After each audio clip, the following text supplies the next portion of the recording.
400 రూపాయలతో 5 లక్షల రూపాయలు కూటమి ప్రభుత్వం విజయం సాధిస్తుంది. నమ్మకం ఎక్కడుందో అక్కడ పనిచేస్తున్నారు. పార్టీ ఉంది, కొంచెం డబ్బులు ఖర్చు పెట్టి తక్కువ కొట్టదు. ఏదైనా ఇబ్బంది పడి చనిపోతే డబ్బు లేని రాజకీయం చేద్దామని కోట్లు లక్షల కోట్లు ఉన్నటువంటి పార్టీ కాదు. అండి ఏపీలో జనసేన పార్టీ సభ్యత్వం మొదలు పెట్టబోతున్నారు 26వ తారీఖు. దానివల్ల పార్టీకి ఏమైనా ప్రయోజనం ఉండేదంటారా? ఉండదా?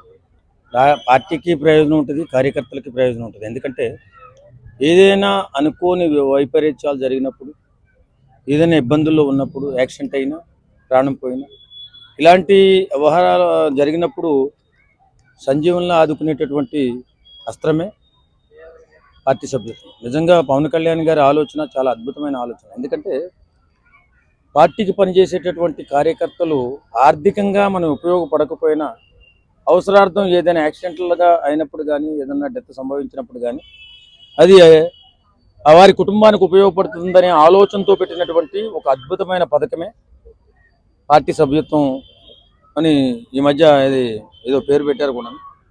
ఏదేమైనా ఇది డబ్బు లేని రాజకీయం చేద్దామని వచ్చి, డబ్బులు లేకుండా ఆర్థికంగా మన పార్టీ ఉపయోగపడకపోయినా కనీసం అంతిమంగా ఏదైనా ఇబ్బందులు పడినప్పుడు ఉపయోగపడుతుందని ఆలోచనతో పెట్టినటువంటి ఈ పథకం అద్భుతమైన పథకం. నిజంగా పవన్ కళ్యాణ్ గారి ఆలోచన చాలా బ్రహ్మాండంగా ఉంది. కాబట్టి ప్రతి ఒక్కరూ కూడా జనసేనకి ఎవరైతే పనిచేస్తున్నారో వారందరూ కూడా సభ్యత్వం తీసుకుంటే మంచిదని అనుకుంటున్నాను. అంటే సభ్యత్వం తీసుకునేటప్పుడు ఏమైనా డబ్బులు కట్టమంటారా? ఏమైనా ఉందా దానికి? సభ్యత్వం 400 రూపాయలు కట్టాలండి. అదేంటంటే 400 కట్టిన తర్వాత వారికి ఏదైనా ఇబ్బందులు అయితే పార్టీ అండగా ఉంటుంది. 400 రూపాయలతో 5 లక్షల రూపాయలు వారు ఇంటికి ఏదైనా ప్రమాదం జరిగినప్పుడు ఇవ్వడం జరుగుతుంది. కాబట్టి ఇది కొంచెం ఆసరాగానే ఉంటుంది. ఎందుకంటే ఈ చేసేటటువంటి కార్యకర్తలు జనసేన పార్టీకి పాటుపడేటటువంటి వ్యక్తులందరూ కూడా సొంత డబ్బులతో చేసేవాళ్లే. కాబట్టి వారికి ఆర్థికంగా ఉపయోగపడే ఆలోచన ఏదైనా చేయాలని కూడా ఆలోచిస్తున్నాం. ఈ ఆలోచన ఎలా వచ్చింది? ఇంకో పార్టీలో ఏమైనా ఉందా? ఇది ఆ కార్యకర్తలు ఏమైనా ప్రయోజనం పొందడం చూసారా? ఎందుకని ఈ ఆలోచన చేశారు పవన్ కళ్యాణ్ గారు? ఏంటంటే పవన్ కళ్యాణ్ గారి మీద ఉన్న అభిమానంతో ఆయన వెంట నడిచేటటువంటి కార్యకర్త ఏ విధమైనటువంటి ప్రాబ్లంలో ఇరుక్కున్నప్పుడు ఉపయోగపడుతుందనే ఆలోచన పవన్ కళ్యాణ్ గారు చేసింది ఇది. కాబట్టి ఈవేళ ప్రతి ఒక్కరు కూడా చేయాలని చాలా సభ్యత్వాలు చేసుకుంటున్నారు.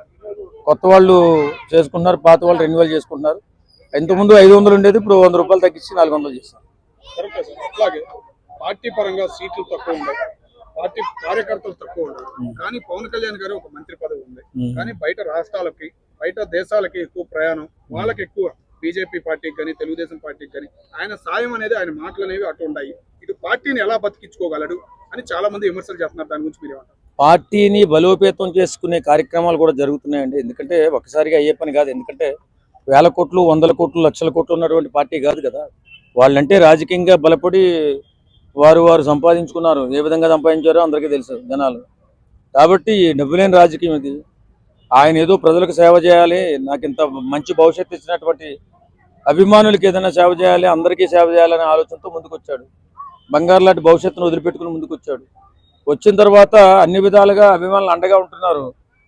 ఏదైనా ఇబ్బంది పడి చనిపోతే వారికి ఆర్థికంగా ఆదుకునేందుకు వేరే సోర్సెస్ లేవు.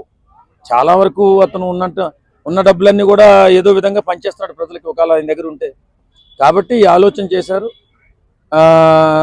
కార్యకర్త అనేవాళ్ళు ఇబ్బంది పడకూడదు. ఏదైనా డెత్ సమయంలో, యాక్సిడెంట్ల సమయంలో కానీ కార్యకర్త అనేవాళ్ళు ఇబ్బంది పడకూడదు. కాబట్టి అందరూ కూడా సభ్యత్వం తీసుకోండి.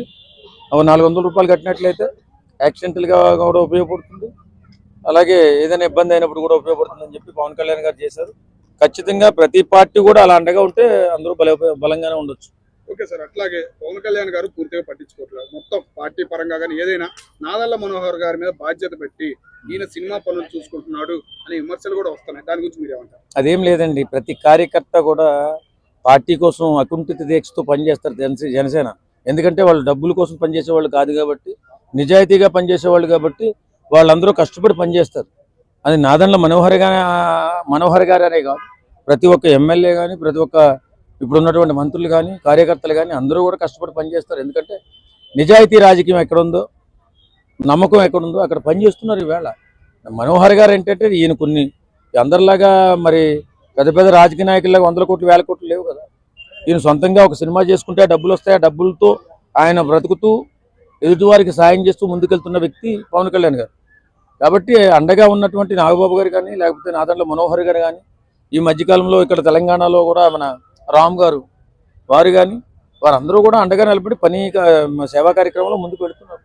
ఓకే సార్, అట్లాగే రేపు జరగబోయే పంచాయతీ ఎలక్షన్ లో ఆర్థిక శాఖ మంత్రి, గ్రామీణ శాఖ మంత్రి కూడా వీళ్ళే ఉన్నారు, జనసేన తరఫున ఉన్నారు. పార్టీ సీట్లు ఏమైనా పెంచుకోవచ్చా పంచాయతీల్లో? ఏమైనా నిలబడి గట్టిగా పోటీ చేసే అవకాశం జనసేన ఉందంటారా? ఈ మూడు పార్టీల మధ్య ఎలాంటి అవగాహన ఉందో మనం చెప్పలేము. ఎందుకంటే నేను ఒక జనసేన కార్యకర్తగా ఎక్కువ సీట్లు పోటీ చేయాలన్న ఆలోచనగా చేస్తూ ఉంటాం. కానీ ఉన్న రెండు పార్టీలు ఉన్నాయి కదా, తెలుగుదేశం ఉంది, బీజేపీ ఉంది. ఈ వీరందరూ సమన్వయం తీసుకుని వీళ్ళందరితో మాట్లాడి ఎవరు ఎన్ని పోటీ చేస్తే బాగుంటుందని పెద్ద స్థాయిలో వాళ్ళు మాట్లాడుకుంటారు. కాబట్టి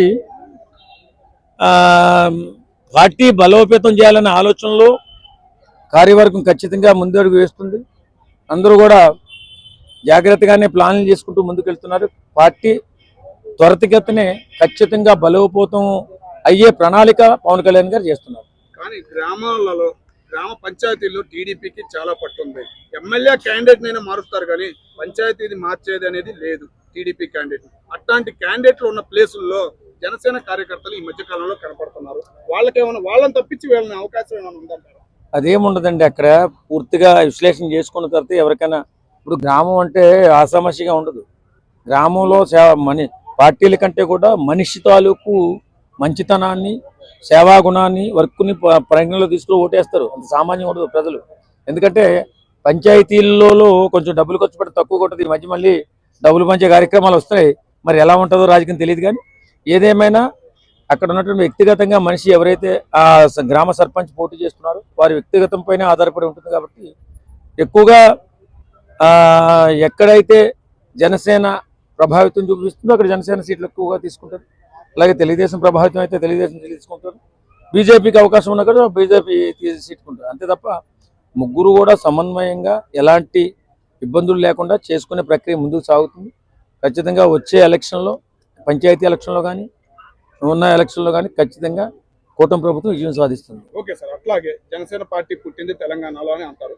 అట్లాగే రాబోయే గ్రేటర్ హైదరాబాద్ లో మినిమం 25 ప్లేసుల్లో పోటీ చేసే అవకాశం స్ట్రాంగ్ గా ఉందని అంటున్నారు. మరి ఆ 25 ప్లేసుల్లో పోటీ చేస్తే గెలిచే అవకాశాలు ఉన్నాయంటారా? ఇక్కడ ఇంకా పొత్తంటూ పెట్టుకోలేదు. ఇంకా కొన్ని సీట్లు ఏదో కావాలని చెప్పి పవన్ కళ్యాణ్ గారు కూడా ప్రచారానికి రావట్లేదు కదా. ఇక్కడ గ్రేటర్ హైదరాబాద్ ఎన్నికల్లో గట్టిగానే ప్రభావితం చూపించాలనే ఆలోచనలో పార్టీ ఉంది. అని ఎంతవరకు అది జరుగుతుందనేది మనం అంత ముందుగా చెప్పలేము. కాబట్టి పవన్ కళ్యాణ్ గారి అభిమానులు, కార్యకర్తలు ఏమంటున్నారంటే గట్టిగా అన్ని సీట్లు పోటీ చేద్దామని ఆలోచనలో ఉన్నారు. మరి ఇక్కడ ఉన్నటువంటి ఇప్పుడు డబ్బు రాజకీయంలో ఇక్కడ ప్రతి ఒక్కరు కూడా చాలా విపరీతంగా డబ్బులు, కార్పొరేషన్ ఎలక్షన్లో 3,000 నుంచి 5,000 కూడా పంచారట. మరి అంత పంచే శక్తి సామర్థ్యాలు జనసేనకు ఉన్నాయా? లేవు. కాబట్టి ఖచ్చితంగా ఏం ఆలోచిస్తారో ఆలోచించారో చూడాలి. మరి థ్యాంక్ యూ.